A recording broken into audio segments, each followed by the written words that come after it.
membuat kartu stok seperti ini, atau ada yang bilang rewarded stock, atau ada yang bilang mutasi stok. Jadi di sini ada data barang, kemudian ada jumlah data masuk atau barang masuk, kemudian jumlah akhirnya berapa. Nanti kalau ada barang masuk lagi dengan ID barang yang sama akan menambah. Jika ada barang yang keluar, maka akan total akhirnya ini akan pengurangan dari sebelumnya dikurangi dengan data keluar. Begitu juga kalau nanti ada barang yang lain selain dari yang sudah ada tadi, maka akan ada perhitungan dari barang masuk, barang keluar, dan barang akhirnya. Kemudian kita akan bisa membuat bagaimana caranya membuat perhitungan seperti ini dengan multiple barang di AppSheet. Oke, caranya yang pertama adalah kita harus tahu dulu logika dari perhitungan seperti ini. Jadi logikanya sebenarnya cuma ada dua macam. Yang pertama adalah jika barang masuk, diawali dengan barang masuk, maka otomatis dia akan mengecek apakah data ini sudah ada sebelumnya di tabel ini. Kalau misalnya belum ada, maka akan otomatis barang masuk dan barang akhirnya ini jumlah akhir dan jumlah masuk ini akan sama. Nah, terus kasus yang kedua adalah kalau ID barang ini sudah pernah ada, jadi misalnya ada di baris kedua ini. Jadi kalau baris datanya sudah pernah ada, maka kita akan mencari dulu data jumlah akhirnya berapa. Oke, jumlah akhirnya berapa. Nanti kalau ini adalah barang masuk, maka jumlah akhir yang di baris sebelumnya ini akan ditambahkan dengan jumlah masuk dan sekarang akan diisikan ke dalam kolom akhir. Oke, begitu juga kalau nanti ada dengan varian yang sama, kalau ada pengeluaran, maka seperti ini, misalnya di sebelah sini, maka kita akan mencari baris terakhir dari barang tersebut, nilai akhirnya berapa. Di sini adalah nilai akhirnya adalah 16. Nah, kemudian jumlah akhir yang sekarang adalah 16 dikurangi 4, sama dengan 12. Jadi 12 akan diisikan di akhir yang di sini. Kemudian jika ada barang baru, misalnya ini adalah yang hijau, ini adalah barang baru. Jika ada barang baru dan barang tersebut belum ada di tabel ini, maka otomatis barang yang masuk ini sama dengan yang barang yang akhir. Begitu juga untuk yang dengan kode barang yang ini yang sama. Kemudian kalau ada keluar, maka baris terakhir dari jumlah akhir ini akan kita ambil dulu dan nanti akan dikurangkan dengan keluar ini, hasilnya seperti ini. Nah, begitu juga kalau ada jeda seperti ini. Jadi misalnya ini kan yang kode 386 ini sudah selesai, kemudian ada data baru 385, terus kemudian nanti adalah data baru lagi dengan 386. Otomatis baris terakhir dari 386 ini adalah bukan yang 2, tapi yang 3. Jadi kita harus bisa mencari baris terakhir dari kode tersebut ada di mana. Dan kemudian nilai akhirnya akan kita ambil, akan kita jumlahkan dengan data masuk ini. Jadi 20 ini akan ditambahkan dengan 3, hasilnya akan ada di akhir yang 23 ini. Oke, bagaimana cara membuatnya di AppSheet? Caranya adalah seperti ini. Yang pertama, kita akan membuat bot atau membuat automation. Caranya adalah kita klik plus yang ada di sini. Kemudian kita berikan nama botnya. Kemudian kita akan membuat event baru. Oke, nah eventnya ini adalah data penerimaan. Oke, di data penerimaan. Ini kita ubah menjadi penerimaan. Oke, di penerimaan ini nanti kita akan membuat dua cabang ya. Kalau penerimaan barang ini kondisi barangnya adalah bagus, baik, maka akan masuk ke dalam penerimaan. Jadi akan dicatat di dalam kolom masuk ini. Kalau penerimaan ini kondisi barangnya adalah rusak, maka akan dicatat di bagian pengeluaran atau dianggap sebagai barang keluar. Oke, itu adalah skenario yang akan kita buat. Jadi nanti kita akan membuat dua percabangan di bagian penerimaan dengan, oke, di sini ada bagian penerimaan, kita di data change type-nya ini kita pilih yang add saja, untuk yang delete dan update kita hilangkan. Oke, kemudian kita kasih nama boleh. Di sini adalah misalnya when penerimaan. Oke, ketika barang diterima. Oke, yang pertama kita akan membuat sebuah proses, namanya adalah proses selection. Di sini kita membuat prosesnya. Proses yang pertama kita akan membuat selection. Jadi di sini kita akan rubah menjadi selection. Kita klik saja. Nah, kita rubah yang ini di sini adalah sini ya, kita pilih yang branch on a condition. Jadi kita akan membuat sebuah kondisi. Nah, kondisinya ini kita harus membuat formulanya. Kondisinya adalah tadi apa? Adalah kalau kondisi, oke, di sini adalah kondisi baik. Oke, kita simpan. Kalau dengan kondisi baik ini, maka yang akan dijalankan adalah yang proses yang sebelah kiri. Kalau kondisinya itu tidak baik, berarti buruk, akan masuk ke sini, akan menjalankan proses yang ini. Jadi sekali lagi untuk yang kondisi baik, jika yes maka dia akan masuk mengisi di kolom masuk. Terus kemudian yang kalau kondisinya no akan masuk ke dalam kolom yang keluar seperti itu.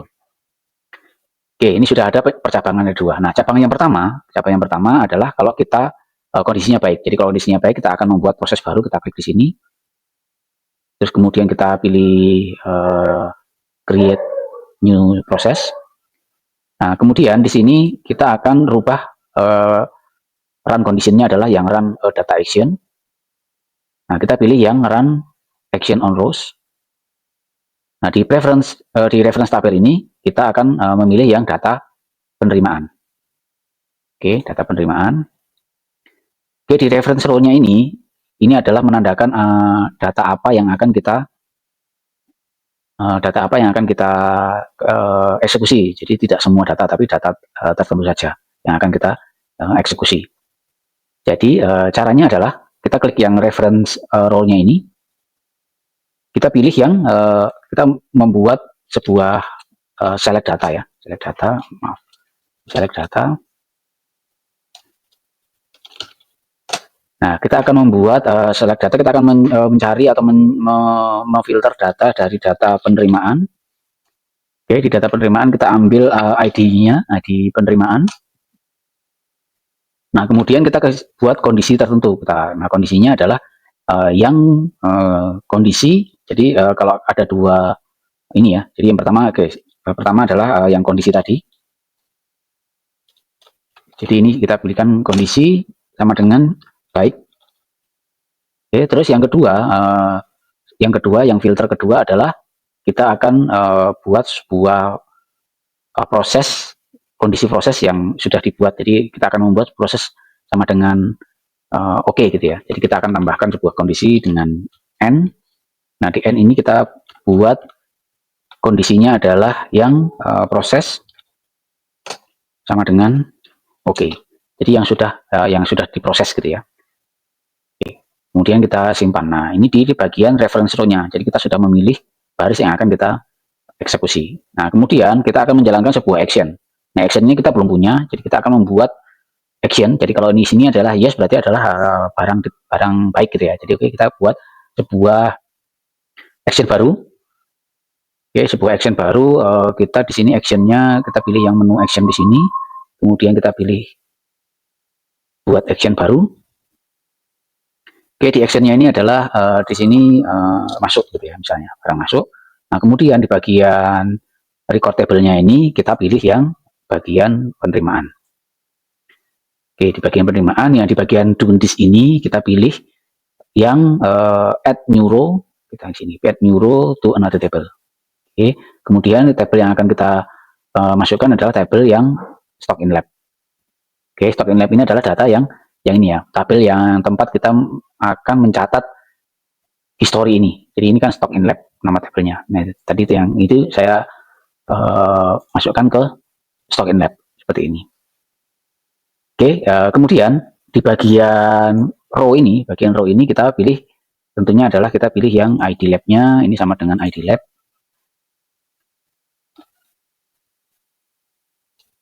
ID lab.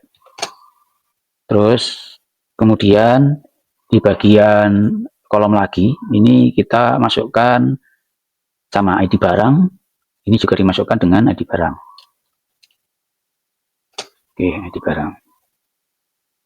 Terus kemudian ada lagi tanggal. Oke, di sini kita masukkan tanggal terima. Oke, terus nah yang ini bagian yang penting adalah masuk.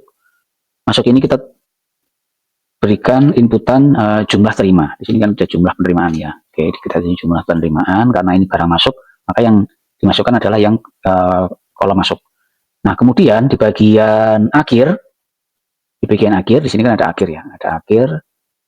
Nah, akhir ini tadi seperti yang kita sudah bilang tadi, jadi kita akan mengecek dulu apakah data yang dimasukkan ini adalah data baru, maksudnya data yang belum pernah dimasukkan, kita akan cek. Jadi kalau ada datanya itu belum pernah diinputkan atau data baru, maka otomatis jumlah masuk ini akan sama dengan jumlah akhir.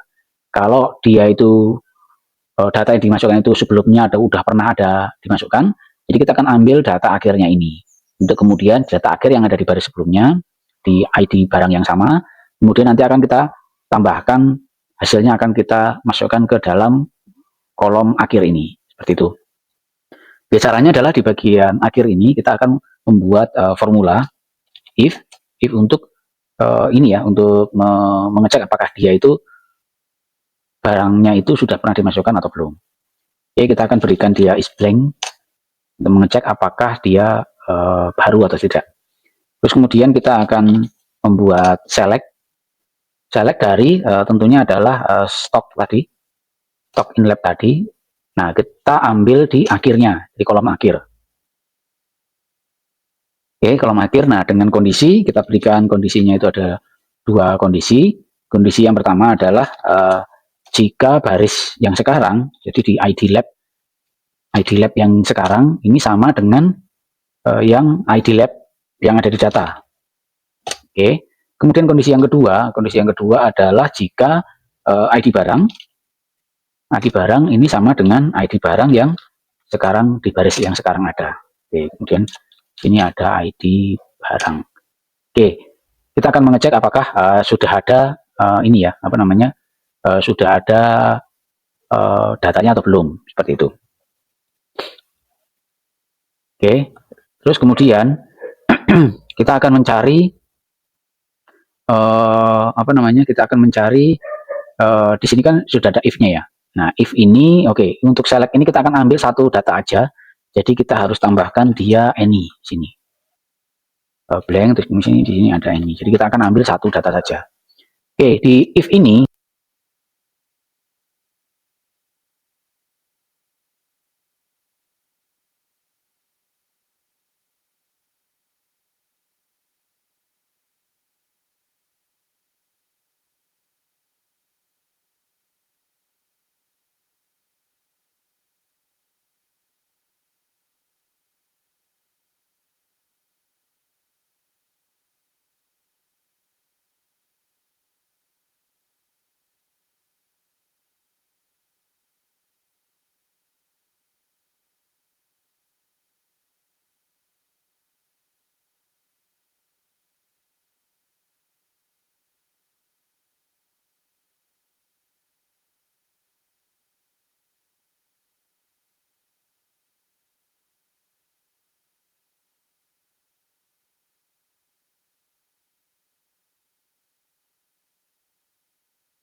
Setelah kita selesai membuatnya, kita akan tes. Jadi, ini adalah data yang tadi. Nah, kita akan tes dengan memasukkan data baru. Contohnya adalah di bagian ini adalah penerimaan. Oke, kemudian kita akan coba menginput satu data penerimaan baru seperti ini. Oke, seperti itu. Kemudian kita pilih yang gelas ukur 50, terus kemudian jumlah diterimanya adalah 10, kondisinya adalah baik. Harusnya dia akan masuk ke dalam penerimaan. Oke, kita tunggu, kita lihat hasilnya.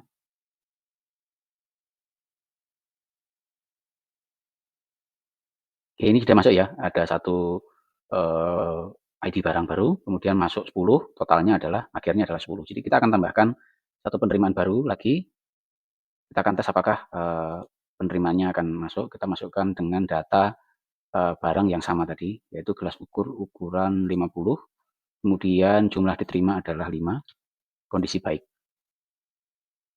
Nah, nanti totalnya harusnya adalah 15. Kita sudah tambahkan 5. Nah, ini sudah tambahkan 5 dan 15. Kita masukkan coba dengan data yang rusak gitu ya. Dengan data rusak dengan data yang sama. Gelas ukur 50, kemudian totalnya adalah 3, kondisinya adalah rusak. Oke, alasan kerusakannya adalah pecah. Kita simpan. Nah, kita lihat di data di dalam Google Sheet-nya. Nah, sudah berkurang 3 ya, 15 dikurangi 3 sama dengan 12. Nah, kita akan ambil contoh untuk data kerusakan baru, tetapi itu adalah data baru. Jadi apakah dia muncul minusnya seperti tadi yang sudah kita buat formulanya, kita pilih barang yang baru, misalnya adalah gelas ukur 100 ml ini, kondisinya adalah rusak, terus jumlahnya adalah 7 misalnya. Kondisinya rusak, alasan kerusakannya misalnya adalah pecah. Oke, kita simpan. Nah, datanya kita lihat dia akan minus apa tidak gitu ya.